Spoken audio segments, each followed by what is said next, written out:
I have empathy. Look at my empathy. Look at what I'm doing. Yeah. You see this? Yeah. You I don't have more have empathy than you. Dear Shandy. Welcome back to Dear Shandy, listeners. Hello, Andy. Hello. How are you today? Doing good. Doing good. Yeah. Well, we have a great guest today. We do have a great guest, a very exciting guest, a guest who, just before we started rolling, we asked her where she was, and she said Venice Beach, and you touched your stomach, and she said, "Oh, why'd you touch your stomach?" And you're like, "I didn't know I touched my stomach." And then we were like, "Oh my God, maybe there was meaning in that," because our guest today is highly intuitive. Mm-hmm. She is, I think, the creme de la creme of empaths in the world. She is a board certified psychiatrist, an intuitive healer, and the New York Times bestselling author of several books, including 2010's Emotional Freedom, Liberate Yourself from Negative Emotions and Transform Your Life, 2017's The Empath's Survival Guide, Life Strategies for Sensitive People, and the brand new, hot off the press, is The Genius of Empathy, Practical Skills to Heal Your Sensitive Self, Your Relationships, and the World. And by the way, no big deal. The foreword is by the Dalai Lama. Oh, you know, just throwing that one in there. No. We are so thrilled today to be joined by Dr. Judith Orloff. Thank you so much. Welcome. Thank you. It's great to be here. To be honest, empathy is a topic that I have been dancing around, broaching. We've been doing this podcast for 3.5 years now. And I think empathy is woven into just about every topic we end up covering, honestly. But it's a slippery little feeling or emotion. I mean, I don't even know what to describe it as. What would you describe it? It's a healing force that you can tap into by opening up your heart. You open up your empathy. So you heal yourself, you can heal your relationships and send that empathy out to the world. So it's a healing energy. It's not just a nice thing to do or being polite. It's about how to really connect with what's best in yourself. You know, the loving, empathic, caring part of you that sometimes gets squashed in the world. But it's this book helps you to develop that. So every single day, empathy can be a practice. And do you feel that when you say out in the world, do you feel that there is less empathy today than there was, say, 10 years ago, 20 years ago? What's your thought on the status of empathy today? It seems like it. Yeah, it does seem like it. I was wondering if you had a different perspective. Yeah, people are fighting each other. They're going to war. You know, they haven't learned any lessons, about empathy. And I start the book with a quote by Rumi, who is the poet of love. Mm-hmm. And it's out beyond any ideas of wrongdoing or right doing. There is a field. I will meet you there. Mm-hmm. And that's what I want this book to be. I don't want it to be about belief systems or who's right and who's wrong. I just want to begin again to bring us together in that neutral field to begin to appreciate each other. So before we get going, I just have a quick disclaimer, and that is that today's conversation is meant more as anecdotal guidance and is not intended to substitute professional mental health counseling, diagnosis, or treatment, despite how qualified our guest is today. So Dr. Orloff, let's start with a very clear definition of empath and empathy, and what is the difference between empathy and compassion? Because I do think those two get confused a lot. Well, I think of it as a spectrum where you have in the middle, you have regular empathy, which is so beautiful, which is I feel for what you're going through and it matters to me. And then a little bit higher on the spectrum, you have highly sensitive people who are very sensitive to noise, smells, sounds, crowds, and then higher up on the spectrum, you have the empath who is sensitive to everything and tends to be an emotional sponge who absorbs energy and emotions from other people and the world. Then the very lowest on the spectrum are the narcissists, sociopaths, and psychopaths who have what I call empathy-deficient disorder, meaning they're not wired to have empathy as we know it. So unfortunately, empaths and sensitive people often are attracted to these people.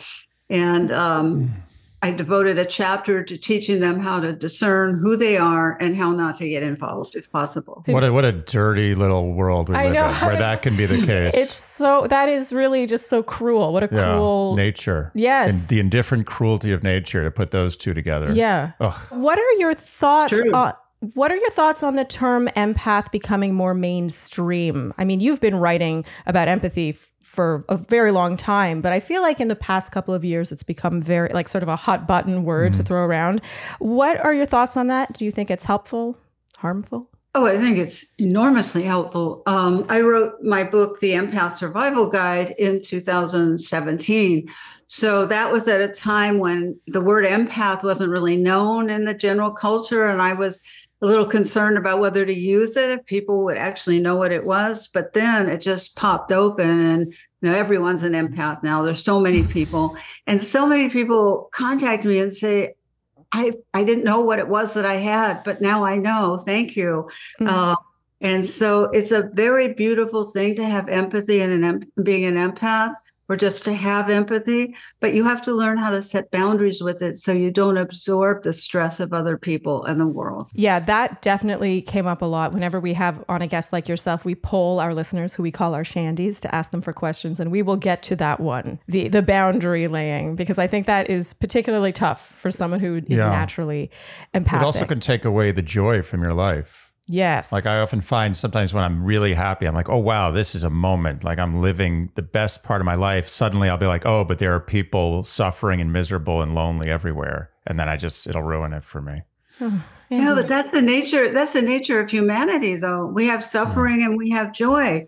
It's if you fight that, it's going to cause you a lot of pain. Well, we'll get to it. Sorry. It's my personal experience. So what do you think are the biggest misconceptions about empathy?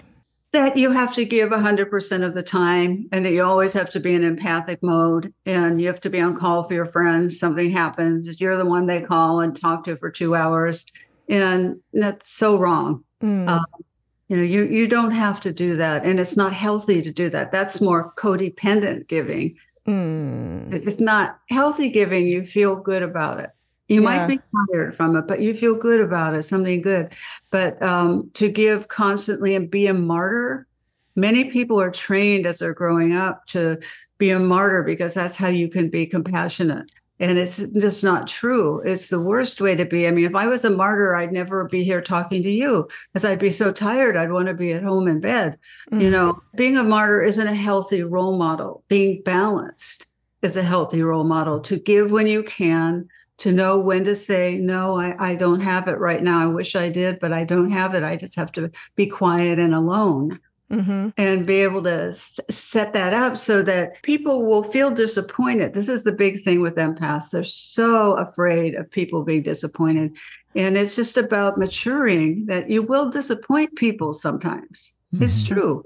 No, I can't do this right now. I'm so sorry. But this is the nature of being an empowered empath, is learning how to express empathy when you can and learning when you don't have it to give. So a people pleaser would fall in the Venn diagram of empath, I assume. And someone with imposter syndrome might also fall in the Venn diagram of empath. Okay. So in your opinion, there is sort of an overlap between those traits. What surprised me actually when reading your book was about how overthinking also came into play. Like I don't think I really saw that. If I'm honest, when I first started reading your book, I thought it was more about like, just feeling for others. And sometimes, I know that I often take it on too much to the point where I feel drained. And therefore I have become a little more like withdrawn because I do find it so exhausting. And so I cannot express how perfectly timed this book was in my life for like the chapter I'm in right now.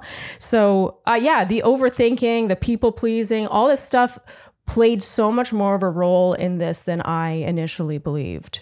Oh, yes. And that can sap your joy. To be a people pleaser and have the need to everyone be happy all the time. Empaths are often like that, where they just want everyone to be happy. They want everyone to be healed. I mean, I feel the same way. I wish I could heal everybody. I wish I could take away your pain and everyone in the world, but healing doesn't work that way. Each person has to do their own path and, have their own growth. Mm-hmm. And so it's important, so you don't become drained, is to learn how to give in a happy way when you feel like it, not when you're so overburdened or the situation is so huge that it's going to drain you. But some situations are bigger than others. You know what I mean? Yeah. And I think you've gotten involved with some pretty big situations. And so it's important to, be kind to yourself and withdraw sometimes to replenish. It's interesting what you just said. You said when you feel like it. And in your book, of course, it's a famous line, no is a full sentence. That's right. When you feel like it. Can you expand on that a bit? Because let's say you have a friend who's going through a hard time and you don't really feel like, like maybe you're not really in that place, but they're coming to you. Right. Where's that line between being a present friend for someone who needs you and maybe has come to rely on you in that way and being like, okay, but actually not today? Well, great question. One thing we don't want to become for our friends is their therapist. You don't want to get into that habit. That's not a healthy way to be with your friends. Yeah. And sometimes you might be able to say, I could listen for 5 minutes, but then I'm going to have to go. But I will listen to you for the 5 minutes. And if you want to talk about solutions, that's one thing. But friends often go around in circles, and they keep, without a solution. And so with those people, I usually limit it to a few minutes. And I say, if you want to talk about solutions, then we can set up a time if you're really interested in that, or you can go to a therapist. Here's a name. No, but I don't have any problem saying I'm not your therapist. I've had plenty of patients in my practice, and I think it's a healthy thing to say that. Is otherwise they're going to be coming out of the woodwork. That's spoken like a therapist. Yeah, someone who's been there. I'm going to be honest. I don't know if in a friendship I would have the balls to be like, I'm not your therapist. I haven't said it, but I've extracted from 2 relationships where I was the therapist. Yes, same. I've sort of had to remove myself. Yeah. Exactly. But you don't have to remove yourself. You see, that's the thing. You could run scared and just get out of all those relationships, or learn how to set healthy, loving boundaries. Okay. Running scared is much easier though. Okay, so then I think you gave great examples just now, like, okay, I have 5 minutes, or we could set a time, or coming out and saying I'm not your therapist. But in general, because this did come up so much with our questions, what are some tips for generally guiltlessly drawing those boundaries? Because chances are, if you have that kind of dynamic with a friend or even an acquaintance, it's because there's some sort of precedent set, oftentimes by you, that you are available for them in that way when they want it, at the drop of a hat. Exactly. So you set the pattern. And so breaking the pattern sometimes isn't always easy. So you have to keep repeating yourself. And you can say to somebody, I'm really working on self-care now. And, I notice that I give so much, I get so tired. And so I just need to limit it a little bit and focus it. And I hope you understand that. And it isn't that I don't love you. It's that I'm, making this change in myself. So listen to the tone of my voice when I say it, because you don't want to be pleading with them or making excuses or drawing it out in a long way. You want to just say, I'm sorry, I can't. And if they say, well, what kind of friend are you? And you can say, I'm a really good friend. I am. I love you, but I've got to do this for myself. And it would mean so much to me for you to respect that. Ooh, wow. Yeah. Dropping the hammer. Goodness. I like That's a very gentle dropping of the hammer right there. Yeah. It is. It's gentle. It's gentle. It's not, you're not hitting them over the head with anything. You're not confronting them. You're saying a positive no with love. Yeah, that's great. What I like too is that really you made it more about yourself.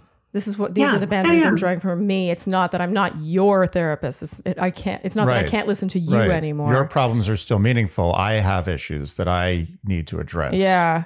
Yes. I suspect that takes years to refine. No, it doesn't. Really? I recommend for my patients in the book, just make a script. Find a friend, choose an easier one, not like your mother. Or any, whatever the hardest one is. People always go right to their mothers, and that's a mistake, But you choose a really easy one. And then at home, you have a script of what you're going to say when they call you and want to talk for a really long time. And so you could practice with each other and practice your tone of voice, and don't be scared.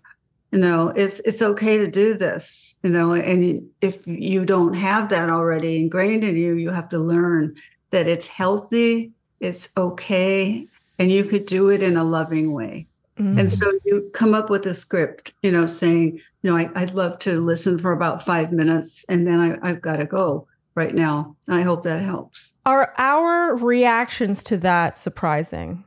Because I feel like we're having kind of like, oh my God, I don't know if I could do that reaction. It's scary. I think most people would be scared to do that. I mean, to me, I hear that and I'm like, it sounds like, obviously I agree with you. That sounds like something one should be able to do, especially with someone who's a friend, right? If this person's a friend enough that they're seeking advice or empathy from you, then they should respect that you need a little space.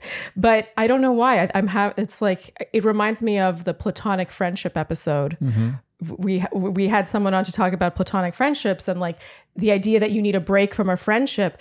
The directness is very scary for some reason. Yeah, it is. So you have to start out very small and easy. Pick something just very small. Like I can't go to the movie tonight. I'm so sorry. That's and say that and do what you just did, the way you're smiling and your face is glowing. Just say it from that point of view.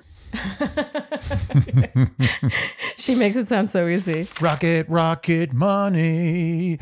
Rocket, rocket money. Rocket money is the place to get the money back that you never thought you had. That you never thought you had. How about the money that you had that you didn't know you were spending? That's better. Okay, let's sing that. Because Rocket Money is the personal finance app that helps you find and cancel unwanted subscriptions. Then they let you cancel them with one tap. One tap. When all these companies, they are not making it easy for you. They're like, oh, here's a free trial.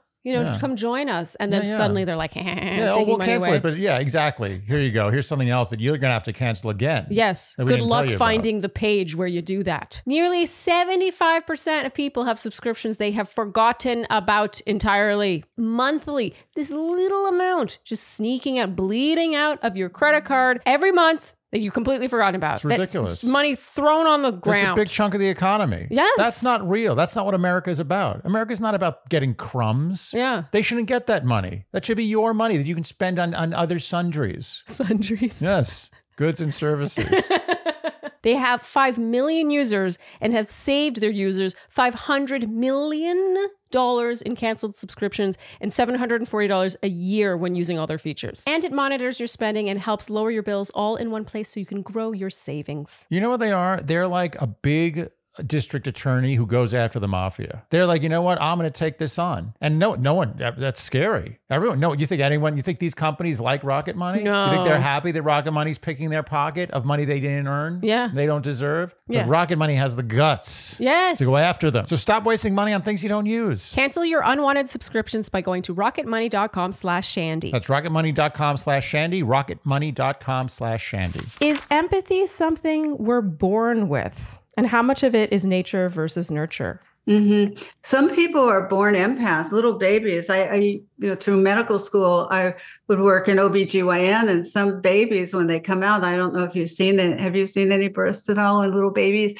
They come out, some are giving and exploring, and others are like little CEOs. They come out ready to conquer the world. Now they have different energies when they're born. And so there's a naturalness that happens when you're a baby, but also nurture plays a role too. If you have parents, my parents kept telling me I was overly sensitive and that that other people would think I was weird if I kept talking about my dreams that came true or my intuitions that I sensed about people. And so I grew up with that, you see. And so you sometimes have to get over old conditioning or see that it's not true. It's obviously not true at this point in my life. I could say that, but it's important to be able to, know yourself and be in your power with that. Mm-hmm. Can one person really go from being not very empathic to very empathic? It depends if they want what they want. Okay. If you want to have a good relationship, you're going to want to do it, because if you have a relationship without empathy, just imagine what that would be like. Well, so as you know, we are a relationship podcast. Yeah. Several Shandies write saying that they felt their partner is not very empathic. How do they make their partner more empathic or want to be more empathic? Is that something that a partner can do for their partner in that way? If they wanted to, maybe not as much as you would like, but more. Because some people, in the book, I talk about different kinds of empathy, and there's one kind called cognitive empathy, where certain people feel empathy through their minds. Yeah. And they're like attorneys and engineers and very linear people. They're just more comfortable up here. So they say, I'm really, thank you for sharing that with me. I'm really with you on that. But they're not really coming from their hearts or anywhere else. But that's fine. And some people are limited to that. So if you happen to be in a relationship with somebody who mainly has cognitive empathy, they can develop that part a little more. But, it's unlikely that they're going to develop their heart so much as an empath would. So that's juicy. So I'm just going to try to make an analogy here, and you tell me if this works. So it's the difference between memorizing a piece on guitar or learning how to improvise that piece from your body. Yeah. Is that what you're saying? So in other words, you can teach someone to imitate empathic behavior in their minds, but it's very hard to teach someone to be an empath from their hearts. It's cognitive empathy is real empathy. It's wonderful. I love having cognitive empathy. No, this isn't my only form because I'm an emotional empath and I'm an empath. But some people aren't, and they're beautiful, good, loving people. They just don't express empathy in the way you're talking about. And it just depends on a person's neurology, their makeup, their upbringing. So it just depends. I would suggest going through the book and asking yourself, do I have cognitive empathy mainly? Do I have emotional empathy? Do I come from my heart and tend to absorb other people, their emotions? Do I have intuitive empathy? That's Andy. Yeah. When I read that part, we were sorting out who had which empathy. It's possible to have some of one and some of another, right? Like you could be a bit of both. You can have, yeah. So you're intuitive empathy? Oh, Andy is 100% intuitive empathy. I'm more emotional empathy. We both have a bit of the cognitive empathy. And sorry, could you, and I know there's one more. Let's get a full list of those four and what that looks like typically for anyone curious about your book. Cognitive empathy is showing empathy with your thinking and your mind, good thoughts. And then emotional empathy is, I feel your pain as you feel what's going on in somebody else. Intuitive empathy, you might get a gut feeling, a flash, a knowing, an image, a sense of energy. You might feel their energy in terms of going up or going down in your own body. And then spiritual empathy is just seeing the best in people and seeing their potential and how they can give to themselves and others more. Yeah, in your description of the intuitive empath, I really saw Andy because Andy really just feels people's energy. This is something that we've only just recently been putting labels to. To be honest, he's always been like this, but he will just meet someone and just have a feeling about them. And whether it's in 1 week or in 1 year, he always ends up being right. He just has like a feeling about someone's energy or their chi, as you called it. Yeah. You trust that? Yeah. No, someone said, a friend of ours, acquaintance who works in the psychology field, essentially. Yeah. She said it comes from hypervigilance as a child often. Oh, okay. Yeah, that could be. I mean, it might be associated with it, but, it's also a gift. Yeah.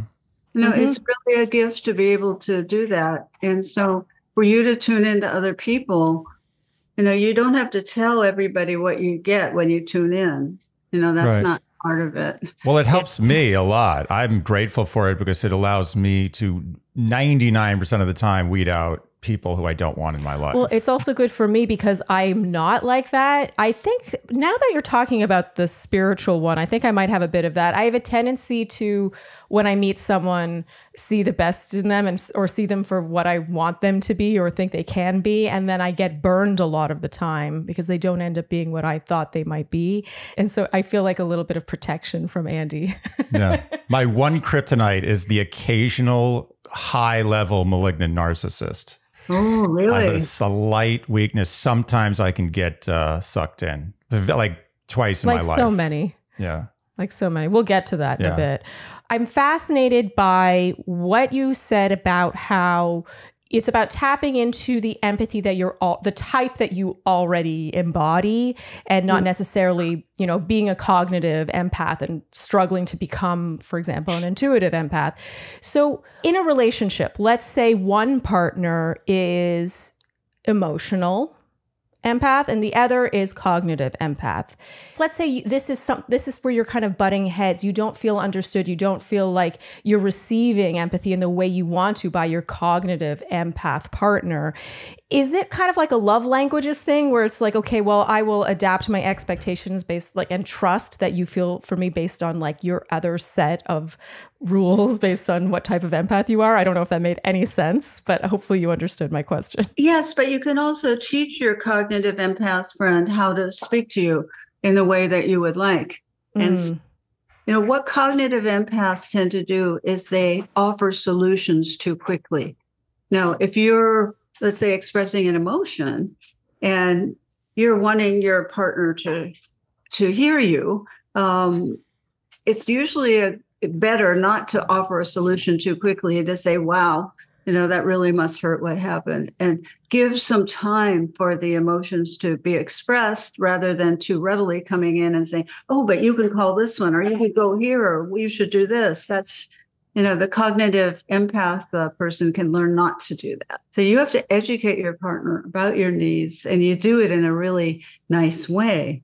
But I think that's part of being in a relationship. I know it certainly is for me. And my partner is an empath, which I love. I don't want to be with an empath because I have enough going on inside of me. And he's, more grounded. He's like a rock. He's like a rock. And we're driving along. And I said, oh, what are you feeling about this? And he looks at me and he says, I'm not feeling anything. I'm driving. Okay, so you balance each other out nicely then. So you never feel like you want more feelings or for him to sympathize or empathize more. Well, he does sympathize and empathize. He just doesn't do it in the way I do it. And that's okay. Oh, yeah. It's preferable. Okay. I don't want someone to do it the way I do it. It's too intense. Mm-hmm. That's interesting. I think, that's a pretty big takeaway because I think a lot of people would assume that if they're not receiving it in the way that they give it, then they're not feeling it as much. So one of your suggestions then is to expand your definition of what it is to receive empathy from someone else. Right. I know if someone's coming from their heart, no matter what their style is, you can feel that. And that's very nourishing. So your book goes beyond just, relating to each other and empathy. You really talk about empathy in terms of it being as you said, a healing force, something that is as much for ourselves as for others. And I even love that, how you chose the word, the genius of empathy, genius in your title. Mm-hmm. When your last empathy book was the Empath's Survival Guide, which I think is more how people tend to think about empathy. It's like, oh, I'm so empathic. I need to survive this cold, hard world, and then here's the genius of empathy. What are the pros to developing our own empathy? Well, if you develop your own empathy, you develop self-empathy. And instead of beating yourself up all the time, like most people tend to do, you get in the habit of being kinder to yourself and giving yourself a break and speaking to yourself in a tender, loving voice rather than, you should have known better. You're so stupid. Why didn't you do that? You made a big mistake. Beat. Mm-hmm. And that's what people do. And so learning empathy allows you to say, I'm not going there. All right. It was a hard situation. You got through it. You did your best. You did a great job. Yay. And to be able to, show yourself empathy and get into that habit. It's a habit because people learn from their parents to beat themselves up because most most parents probably didn't have a whole lot of empathy, though some do, but they haven't thought about it all that much. They have love, but they and thought about it. But I'm bringing empathy into the open and saying, who do you want to be? What do you want to believe in? How do you want to treat yourself? And if you want to beat yourself up, go, continue on. But if you don't, there are other options that are much more pleasant and beautiful, and you can heal yourself with the loving thoughts. And if you're going through, let's say, a medical issue, you can't say negative things to yourself because your body hears that and it will not promote the healing process. But if you're loving with yourself, if you're going through something hard, it will help you heal more quickly. That's crazy. It really is. It's very powerful. What we're talking about it kind of matter of fact, but it's a very powerful way to change your life if you're tired of beating yourself up and you want to, feel what it's like to be a healing person towards yourself and to others. If you really can connect to yourself, empathy is the way to do it, a way to do it. I love an analogy you use in the book when you talk about self-punishment, like when you beat yourself up, you relate it to an autoimmune disease where the immune system attacks parts of your own body. And you're very passionate about self-empathy becoming like a daily practice. Yes. What are some tips you have for someone who, a lot of our listeners relate to us in their perfectionism. I know I struggle with people pleasing. And so it's hard not to, when I've done something wrong, really I can't let myself forget it for quite some time. So what would be some tips for someone like me who it just does not come naturally to me to just celebrate, the things I do right and not punish myself for the things I did wrong? Well, it's number one, mindful awareness of when you're doing it so you could catch it early. To be able to say to yourself, I'm not going to go down that road. I'm going to go down a different road. Thank you for sharing. I'm going to talk to myself in this way. And instead of saying whatever you say to yourself ordinarily, you're going to say, let's just take a breath. Let's go for a walk. Let's go play and do something and take a break from this for a while and stop overthinking about it. And in that way, you're beginning to take the pressure off of yourself and the inner tension that can happen from I didn't do it right. And if you didn't do it right, let's say you made a mistake. I talk about that in the book. You forgive yourself. Everybody makes mistakes. We all make mistakes. And to be able to say, okay, I made a mistake and I owe this person an amends. So I'm going to go immediately and tell them I'm sorry. You see, you can always do that. And that's an amazing way to just keep energy moving forward rather than running scared. It's a different way of perceiving yourself, but you don't want to give that negative voice energy. And your mind, the negative voice, will come up with every reason not to show empathy for yourself and others, as it doesn't see any reason to do it. So that's why you have to shift into your heart so that you can be able to show empathy from your heart. I love that, it doesn't see any reason to do it. I find that very funny. There was a question we got that said, how can I make empathy work in a way that isn't ultimately to my disadvantage? I thought that was a fascinating question. It's a bit of a leading question, but it really made me smile because it I think shows a very popular perspective on empathy, which is that empathy is really ultimately hurting yourself. You're giving so much and what you're doing is just being sort of taken for in some way. Right. You want like a cheap version of empathy. You want to get a good bargain. But what you're saying is that it really starts with you. It's really, how can I make it work in a way that isn't ultimately to my disadvantage? Really, what you're saying is empathy for oneself could not be more advantageous for you. Absolutely. And in relationship, you want to bring your best self to the person. You want to bring your loving self. You don't want to bring your wounded, wound mate self, going into a relationship. You want to bring your best self. And having empathy for yourself and having empathy for your partner, even if you don't agree with them, even if you're mad at them, if you come from that place, you're not at a disadvantage because you have tools in the book to set the limits and to say, when it's enough empathy, I'm tired, I got to stop. And you could control it. You're not just this kind of formless person without a will. You must have an inner dialogue that said, this is enough. I do not want to talk to this person anymore. I know they want my empathy, but I'm done. I got to go.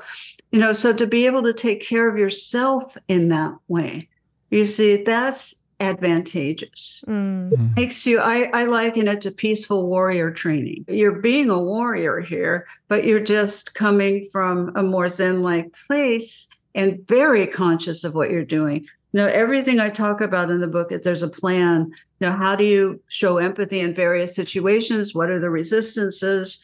And what are the gains? What are the wins for it? And if you show empathy towards each other, I really get how you're feeling. That's very different than how can you feel that way? What are other people going to think? Or whatever you have in your mind. It's very nice to show empathy to your partner, everyone listening. Is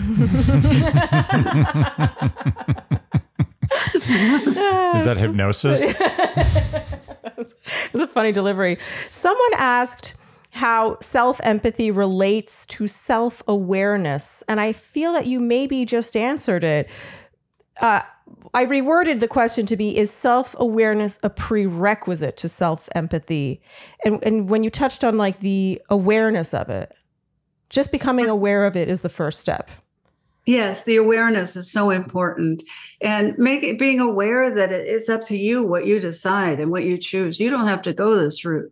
But if you decide you want to try this and show a little empathy towards yourself or others and then see how you feel, that you'll see what I'm talking about. And it's not a disadvantage. It's only a disadvantage if you become a doormat and you let people walk all over you. That's not at all what I'm suggesting. What are some tips for someone who would describe themselves as an empath and they've been burned by a narcissist type, or as you call it, an empathy-deficient disorder?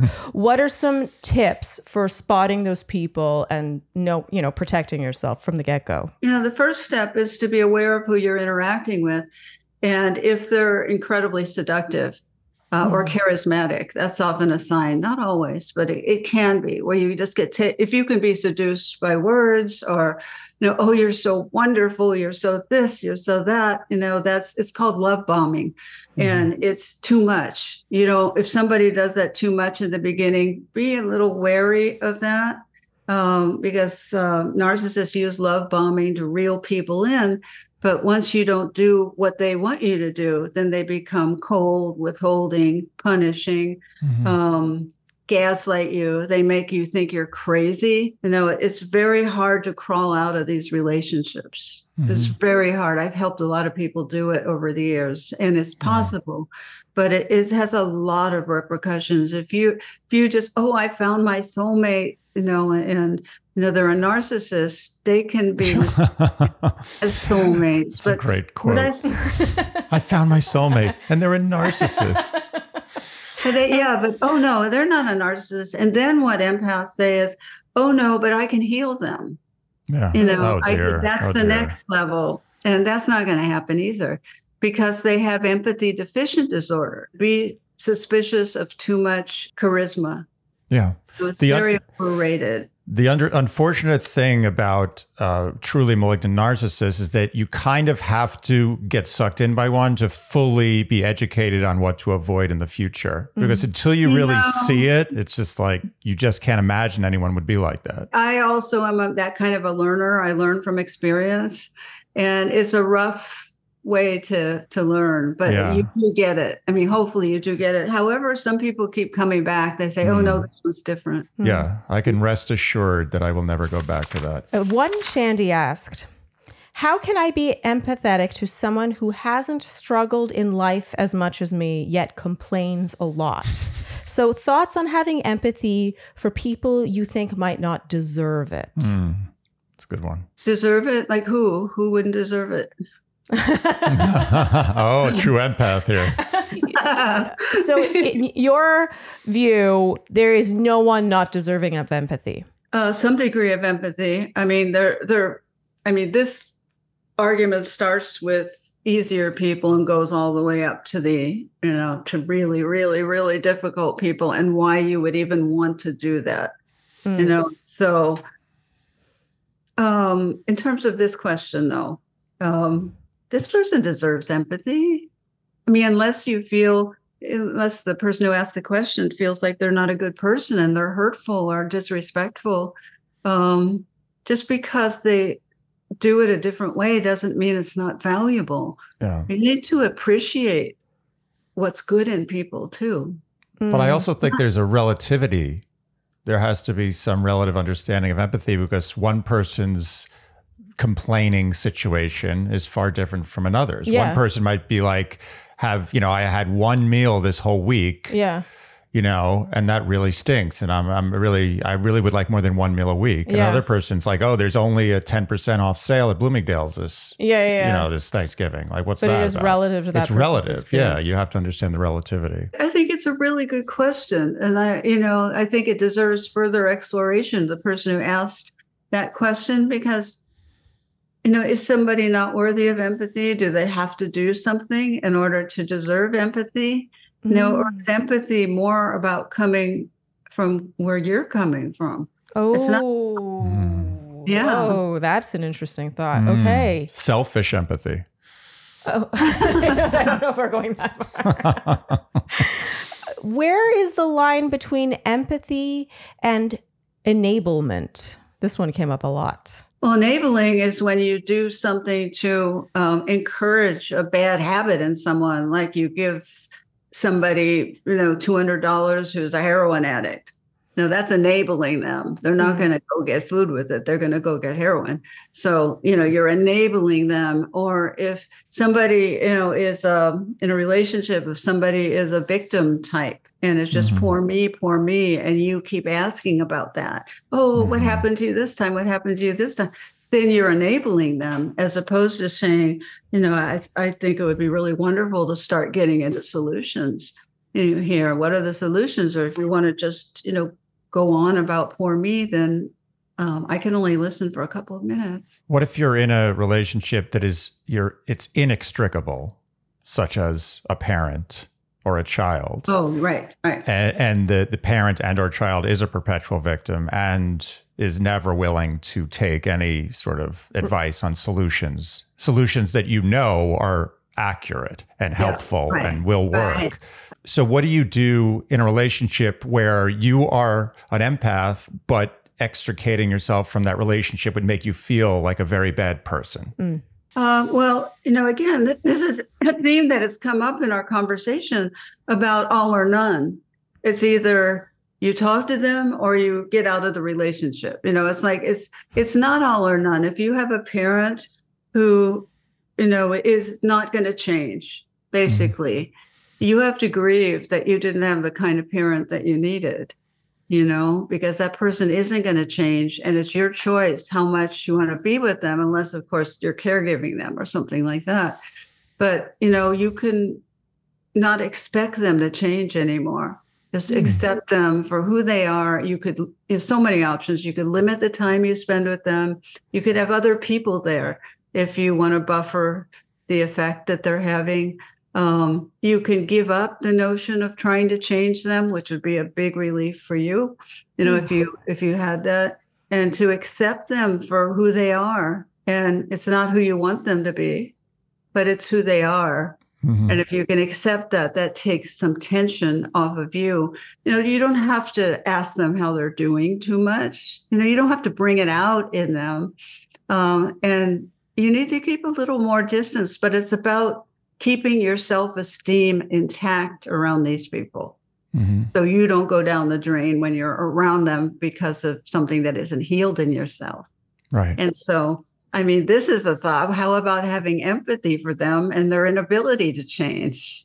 That's high level empathy.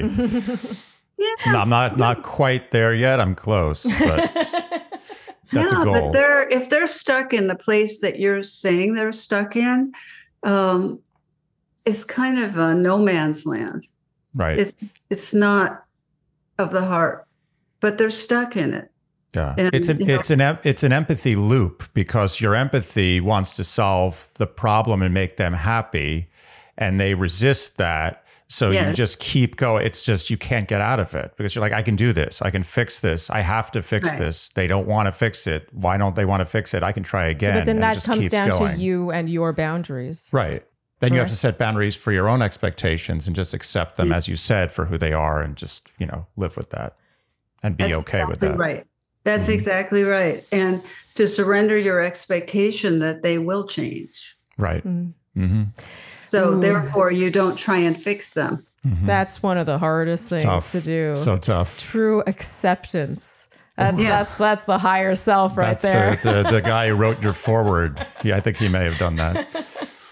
Okay. Is there such a thing as too much empathy? Yes, definitely. There's such a thing as too much empathy. If somebody doesn't want your empathy and you're showing all this empathy and they just want to be left alone, then don't do that to them, or don't overgive, or don't keep checking on people and making them nervous, that you could overdo empathy where it's more you're giving for yourself more than the other person, because you're feeling the need. You feel good when you give, and so you overgive. And people don't like that a lot of times. They feel it's disrespectful. You want to give a little empathy. You want to bowl someone over with your big heart. That's too much. People can't take too much of anything. A little bit of this. If I show empathy for you, and I say, I really see, the journey you've been on with your heart, and it's really taking you to really amazing places, and you've really succeeded. Now, you say something nice to somebody, that's enough. And you protect yourself at the same time. Yes, always. That's the whole idea of self-protection is part of empathy. It's yes, funny. People experience compassion fatigue. They say, empathy is good, but what about when you just get exhausted or empathy overload? It's where you have to work with yourself. You're the decider. You're the one who's setting the boundaries and the limits. You're learning to take care of yourself. And you end up learning yourself. Yeah. Because it's back to that self-awareness. What I'm hearing from you throughout this conversation is how much proportionate to how empathic you maybe are, you need to have a backbone to match. That's right. The size of your heart. Exactly. And that it's not all or nothing, like you said. You can be in small amounts and accepting that is the amount necessary for whatever relationship this is. And the third piece that I am hearing is how important it is to not be conflict averse. Because in laying down that boundary, it sometimes might end up looking like a conflict to other people, but you can't be afraid of that, because that is part of laying down the boundary. Well, you don't want to get into a conflict in terms of a huge conflict. You want to set the boundary. And if the person just doesn't understand it, in the worst case scenario, you could just say, I'm so sorry. You don't understand this, but we can, let's connect again. And maybe, we can talk it out. Oh, wow. She always makes it sound so easy. All right. Final question for you, Dr. Orloff, and then we will set you free. And I feel like this question, we only got it once, actually. Oh, wow. But I felt like it was very appropriate for our world today. Tips for empathizing with someone whose beliefs you fundamentally disagree with. Well, I don't feel like you have to agree with everyone to have respect for them. You might not want them to be a friend or a trusted ally or a confidant, but I think we all deserve, what I call the namaste effect. It's in India sometimes when they meet people, they say, namaste, I respect the spirit within you. May not like you, may not want to see you again, but namaste. So there's an element of respect even with your opponents. It's more of a Zen concept. Where you're about to enter into this fight or this, you respect, you bow to your opponent. You don't just hate them or go to war with them. You have a certain respect for other people. And so someone asked, I was at a writers' festival yesterday speaking, and a man said, well, I'm in Washington and all these people have these beliefs I don't agree with, and I can't take it anymore. What should I do? And my response was, don't try and change them. Mm-hmm. And now just let them be. They're going to be themselves, and try and, just say, I hear what you're saying and I'll take it under advisement. And that's that. You definitely don't want to get into a big discussion. Yeah, or try to change each other's minds. Yeah, it feels like people default to nowadays. Right. What's happening in our world now is that everything's polarized, where you're good or bad, or this one's, rather than coming together and integrating. And with empathy, I'm more in us all coming together and talking, more, than saying, well, this belief and that belief, because I've had the experience where I've talked to people, I just don't like their beliefs, or, they offend me. And when I look at them and I say, I hear what you're saying, and thanks for saying that, and I'll think about it. You're saying to them, you hear them. Mm-hmm. And what people basically want is they want to be seen, they want to be heard, they want to be valued.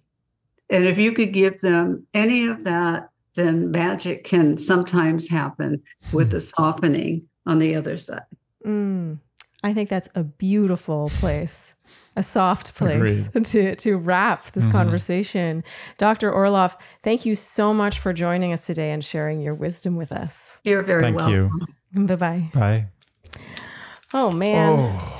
There's a lot of food for thought in that one. Oh, man, that's a good ear release. Oh, yeah. Oh, always. Oh, yeah. I always feel like, you have such cute ears. They're like thin. They really there's like a paperiness to your ears. Is this a backhanded compliment? No, I love your ears. Yeah? Yeah. If my ears were one of my best features, would you be happy with that? Yeah, you don't like my ears. Okay. I mean, that was interesting.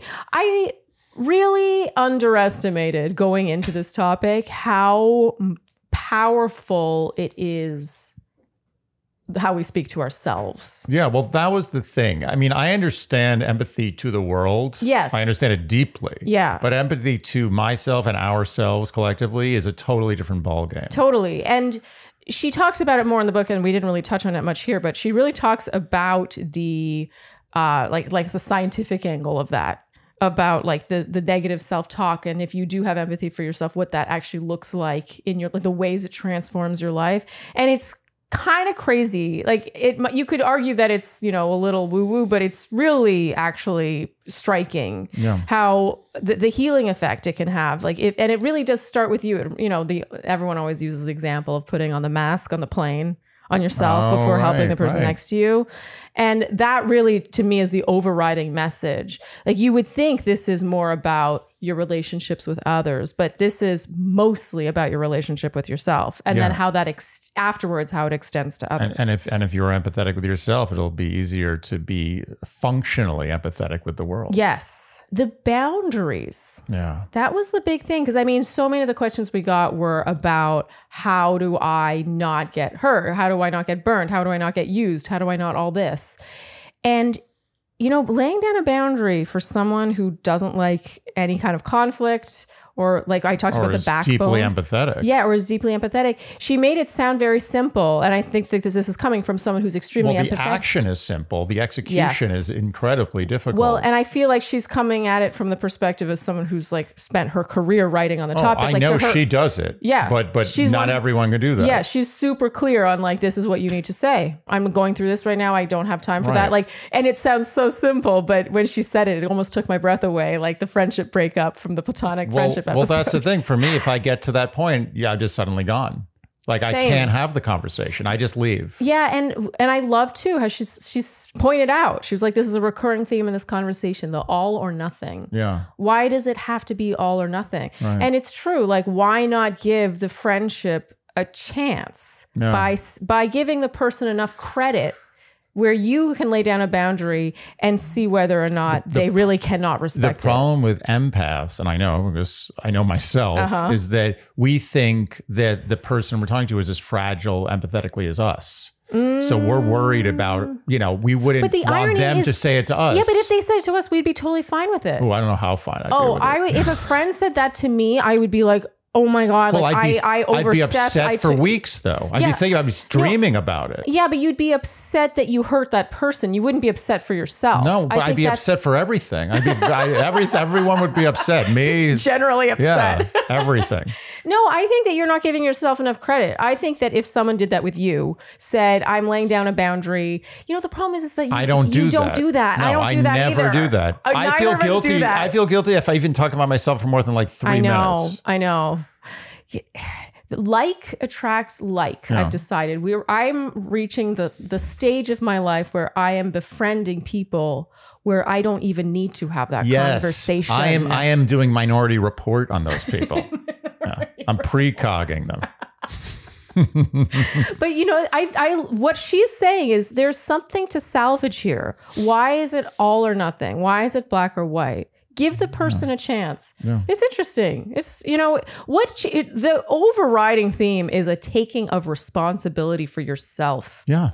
For your own empathy. It's a gift and it's also something to manage. It needs to be corralled. Yeah. Practice what you preach. Simply. Yeah. Just treat yourself as you would expect others to treat you. Wait. Treat others as you would like to be.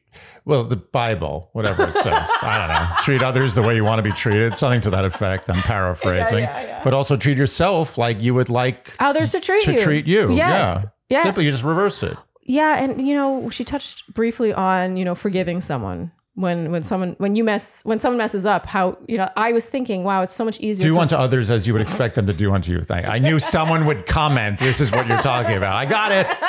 Nice try. Under the wire, you got there, yeah. It slid Indiana Jones style. Yeah. They were just typing, they're like, well... Oh, okay. Forgot it. They were just about to hit send on it. But unless they paused, if they paused, then that comment's there. There may be 2 comments. It may be that the quote you're looking for is this, and then the next comment I just heard the next part of the podcast. I feel bad now. Okay, the only reason we say this is because it's happened. Yeah. Moving on. What were we talking about? We were talking about do unto others as you would do unto yourself. No, there was something else. That's not the quote either. No, I remember what I was going to say was the forgiving of people. Like, it's so much, I find it, if a friend screws up, I am so much more forgiving with them than I am with myself. Of course.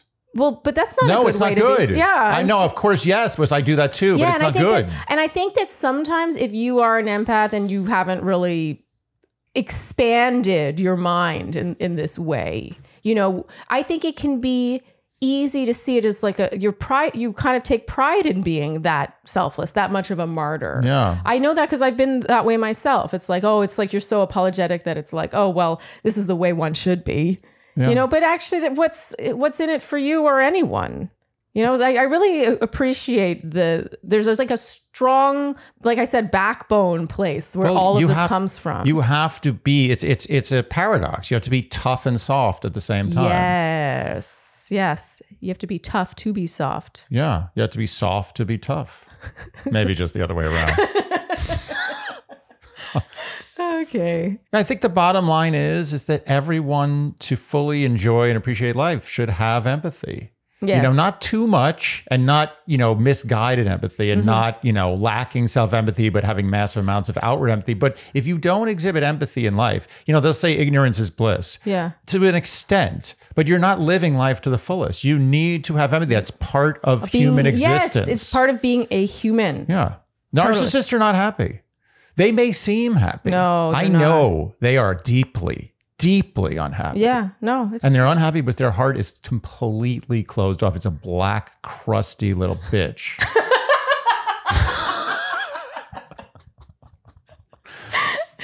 The formal definition. Yes. Not sure those words have ever been spoken before. I want to read one quote before we wrap because this really stood out to me. She talks about the small and large self. Mm-hmm. To develop empathy, the first step is to understand that we each have a small and large self.